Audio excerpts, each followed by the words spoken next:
Hello everyone, mind care autism rehabilitation centre Nellore నుండి. రోజు ఏదొక విషయం గురించి మీ ముందుకు వస్తున్నాను. అలాగే ఈ రోజు కూడా సెన్సరీ ఓవర్లోడ్. ఆటిజము లేదా ఆటిజం స్పెక్ట్రమ్ డిజార్డర్ గురించి మాట్లాడుకునేటప్పుడు తప్పక చెప్పేటువంటి పదము సెన్సరీ ఓవర్లోడ్. ఈ సెన్సరీ ఓవర్లోడ్ యొక్క లక్షణాలు ఏ విధంగా ఉంటాయి? సెన్సరీ ఓవర్లోడ్ అనేటువంటిది ఏంటి అంటే, వీళ్ళకి హిడెన్ ఫీలింగ్స్ అనేటువంటివి ఉంటాయి, లేదా క్లింగ్లీనెస్ అంటున్నాం.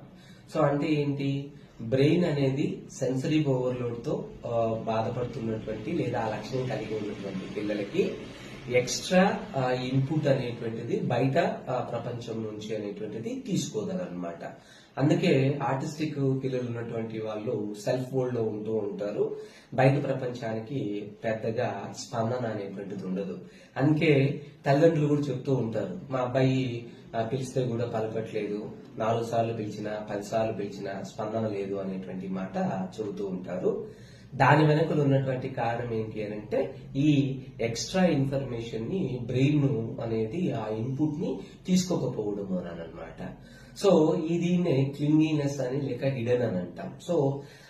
ఆల్రెడీ వాళ్ళకు ఇంటర్నల్ గా ఉన్నటువంటి ఇన్ఫర్మేషన్ అనేటువంటిది బ్రెయిన్ ప్రాసెసింగ్ చేయడంలో బిజీగా ఉంటుంది కాబట్టి అది కూడా ఒక ఫీలింగ్ కింద మనము చెప్పుకోవచ్చు.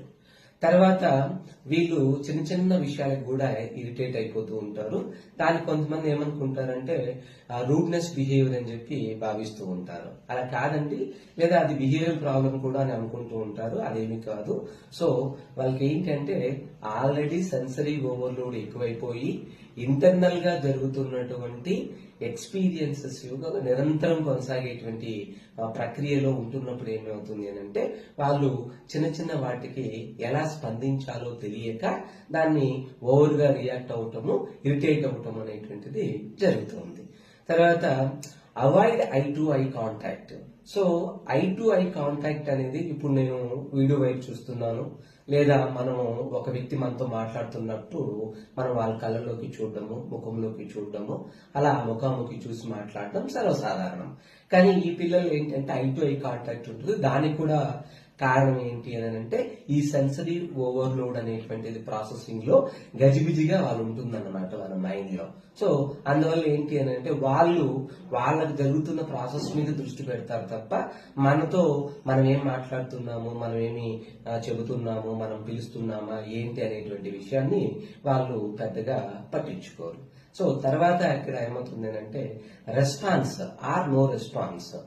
సెన్సరీ ఓవర్లోడ్ లో ఇందాక చెప్పుకున్నట్టుగా మనము 4 సార్లు కాదు, 10 సార్లు కాదు, 20 సార్లు పిలిచినా కూడా వారి నుండి మనకు స్పందన అనేటువంటిది ఉండదు. ఇటువంటప్పుడు తల్లిదండ్రులకు గాని థెరపిస్టులకు గాని ఏమో అనుమానం ఉంటుంది అని అంటే, ఈ అబ్బాయికి సరిగా వినిపించదేమో అనేటువంటి అనుమానం కూడా ఉంటుంది. అదేం కాదండి, ఖచ్చితంగా వాళ్ళకు వినిపిస్తుంది. కాకపోతే ఈ సెన్సరీ ప్రాసెసింగ్ అంటే బ్రెయిన్ ఇన్పుట్ ఆల్రెడీ ఉన్నటువంటి దాని మీద పని చేస్తూ ఉంటుంది కాబట్టి బయట నుంచి వచ్చేటువంటి ఏ స్పందనలు కూడా వారికి చెవికి చేరవు, చెవి నుండి మెదడుకు చేరవు. కాబట్టి వాళ్ళు మనకు స్పందించడం అనేటువంటిది జరగదు అని అన్నమాట. మరింత సమాచారం కోసం మైండ్ కేర్ ని సంప్రదించండి. Thank you.